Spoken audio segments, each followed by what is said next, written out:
Hello, this is Dave in the Wizard's Keep in Muncie, Indiana, and today I want to talk to you about some of my favorite board game mechanisms or mechanics. Now, when people describe a board game, most of the time they're going to tell you about the theme of the game, kind of what the game is about, but they're also going to kind of describe them in terms of mechanics.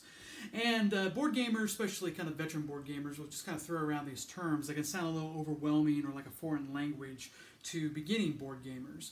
So I wanted to go through and maybe give you examples of different mechanics, some of my favorites, and maybe show you a few games that kind of utilize those mechanics. Now, most board games will you have more than one or have a mix of these mechanics together, but I'll just kind of go through and kind of explain the one mechanic that I'm talking about. And to start off with, my number 20 favorite board game mechanic is called Press Your Luck, and it's kind of just what it sounds like. You're kind of pressing your luck or deciding if you want to go a little bit further, something like Yahtzee or something where you're kind of rolling dice and you decide which ones you want to keep and which ones you want to maybe re-roll, or if you want to re-roll you might stick with the score you have, or you might try to roll to get a better score. And that's kind of like the concept of Press Your Luck. One of my favorite games that utilizes that is a game called Clank. And in Clank, it's kind of like you're adventurers, you're going deeper and deeper into a dungeon. And the deeper you go, the more valuable the treasure in the dungeon is. And that's kind of what the goal of the game is to get the most loot, at least the most valuable loot. So you've got to decide, are you going to go deeper into the dungeon, get more valuable loot than your opponents, or are you just kind of barely go in and get a little bit of loot but get out of the dungeon as quick as you can? Because the winner of the game is not who have got the most loot, it's also who got out of the dungeon with the most loot. So it's kind of an interesting concept of Press Your Luck. My number 19 favorite game mechanism is Social Deduction. And in Social Deduction, it's a game or a mechanic where usually there's some sort of hidden role that you're trying to figure out, or everybody's got like a hidden role. And if it might be like a spy or a traitor or a werewolf or something like that. And through bluffing or lying, you're trying to make sure others don't figure out what your role is, but at the same time, try to figure out the role of other players. One of my favorite games like that is a game called Bang, which just has like a Western theme to it. And Bang, one person is the sheriff, and the other players are deputies or outlaws. And the goal of the game for the sheriff is, well, they need to defeat the outlaws.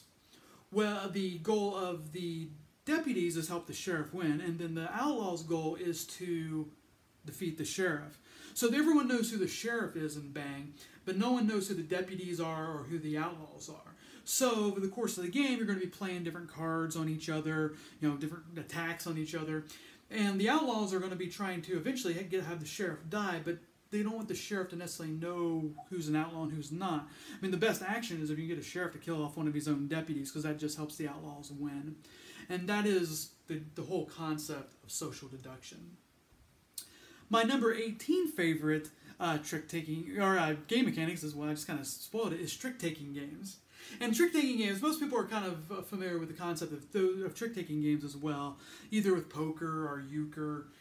In a trick-taking game, people are playing.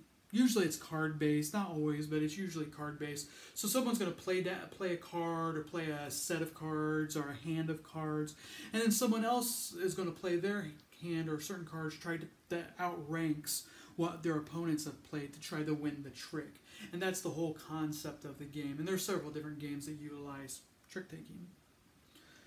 My number 17th favorite mechanic is called just auctioning or bidding mechanic, and there are several different games that use that as well. But one of my favorite games, not necessarily because of the auctioning part of the game, like I said, most games have a complex mixture of different mechanics, but still one of my favorite games, and it utilizes auctioning very well, and that is Power Grid. And Power Grid, that's what it kind of sounds like. You're trying to build your infrastructure, or each person runs a power company, and you're trying to build your infrastructure of your power grid. And it's kind of a cash flow game. So you earn so much money each turn based on how many cities you power the turn before, and you have to utilize that cash to buy different resources, expand your infrastructure, but also you buy or upgrade your power plants. And how you upgrade your power plants is through auctioning. Every turn you have an auction phase, so all of the power plants come up, and you're going to auction with other players to kind of decide which if you're going to get certain power plants. The interesting part of that auctioning is deciding how much to pay for a certain power plant. If when someone bids it up higher, you got to kind of determine, well, I need this extra money to buy resources to fuel the power plants I already have, or I want to expand into some other cities. So you have to kind of decide, is it worth bidding more? Or maybe you're like, I don't really want this power plant, but I know my opponent really does. So I'm going to keep bidding because I think my opponent's going to bid more. And I don't want him to get it cheaply because I want to put them in a cash flow crunch. So this is kind of an interesting thing of the auctioning concept, and Power Grid does it very, very well. My number 16th favorite mechanic is just abstract games. Now, abstract games is also kind of what it sounds. Most of these titles or mechanics are kind of what they sound like, but to maybe a beginning player, they may not quite understand exactly how these terms translate into a game. Well, in abstract games, it's a game that doesn't really have any theme at all. The most popular one would be chess. I mean, chess kind of has a concept there. There's different IP properties, chess spin-offs, but for the most part, chess is about the mechanics of the game and the different pieces that have different attributes or abilities. And so in an abstract game, it's basically just boiled down to just the mechanics. The theme doesn't matter at all. It's just about the mechanics of the game and how you can utilize pieces on the board to achieve a certain objective. And that's really all there is to say about abstract games. My number 15th favorite mechanic is hand management. And in hand management, what you do in hand management is kind of also what it sounds like. It's usually card-based, or almost always card-based, and you've got a handful of cards, and you're trying to figure out how to utilize those cards. Some games will have mechanics in hand management where cards will have a cost. You have to discard X card, like a card might cost 3, have a cost of 3. So you have to discard 3 cards from your hand to play the other card out of your hand. So you got to decide, is it worth spending that many resources out of your hand to do so?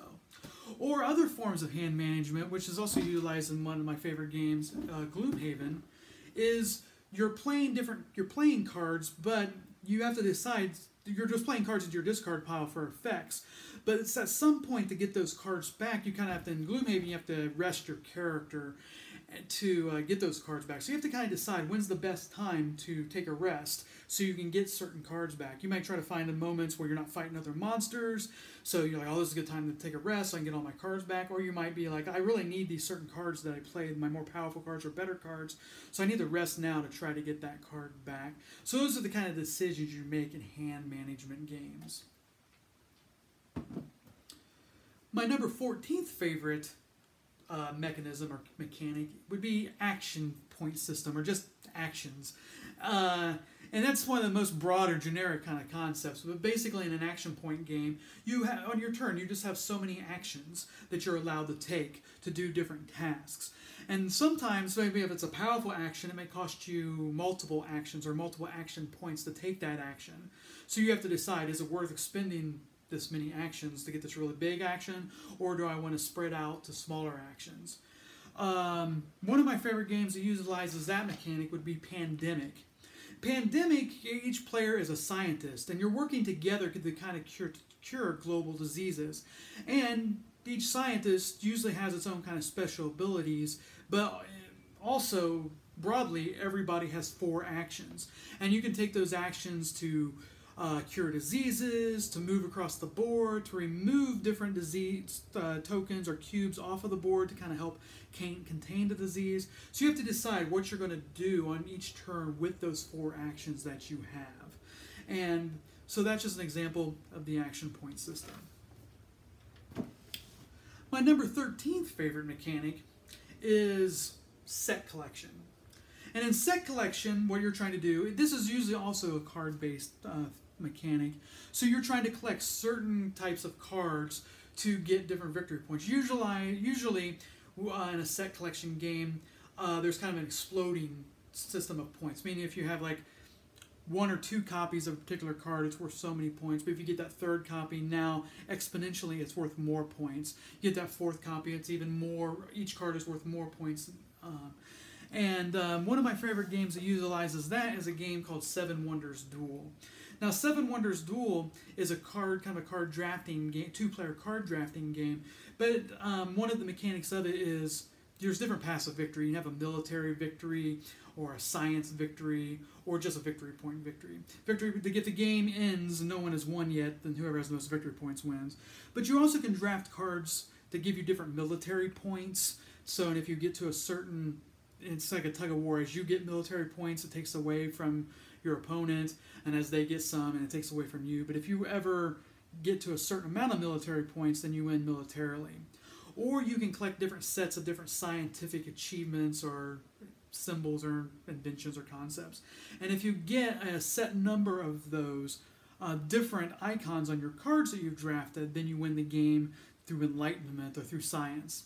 And that's basically what set collection is. It's just collecting different cards or different objects to collect your set. My number 12 favorite mechanic is probably because of my love of like Dungeons and Dragons and role-playing games, which is kind of what got me into the hobby, is just dungeon crawling games. Most dungeon crawling games, probably because of the influence of Dungeons and Dragons, tend to be fantasy games. Like I mentioned before, Gloomhaven is basically also a dungeon crawling game in addition to a hand management game. But they don't always have to be fantasy themed. And one of my favorite dungeon crawl games is not really fantasy at all, it's horror. And that's Mansions of Madness. So instead of just being going through a dungeon, fighting goblins, fighting monsters, you can have a dungeon crawl, which is usually in some sort of haunted, creepy mansion, or on the streets of Arkham, and where you're going through different rooms, exploring, uncovering different items, or you're searching for certain monsters that you're trying to overcome to maybe get a certain object that fulfills a certain scenario. So that's kind of the idea of dungeon crawling.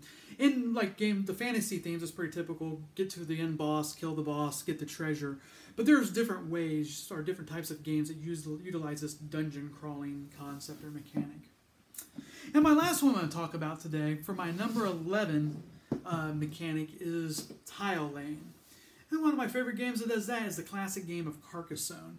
And Tile Laying, you're laying different tiles down on the board, or maybe in Carcassonne you kind of create the board with tiles. And it's sort of like a little bit like dominoes or something, where you're in a tile laying game. Usually you're laying tiles on the board, and they score points on how they interact with the other tiles on the board. So you're kind of like trying to match certain tiles or place certain tiles in a position that earns you more points based on how they relate to other tiles on the board. And in Carcassonne, you're kind of laying different tiles to build different cities or different roads or surround different cloisters, and you get points if you do so.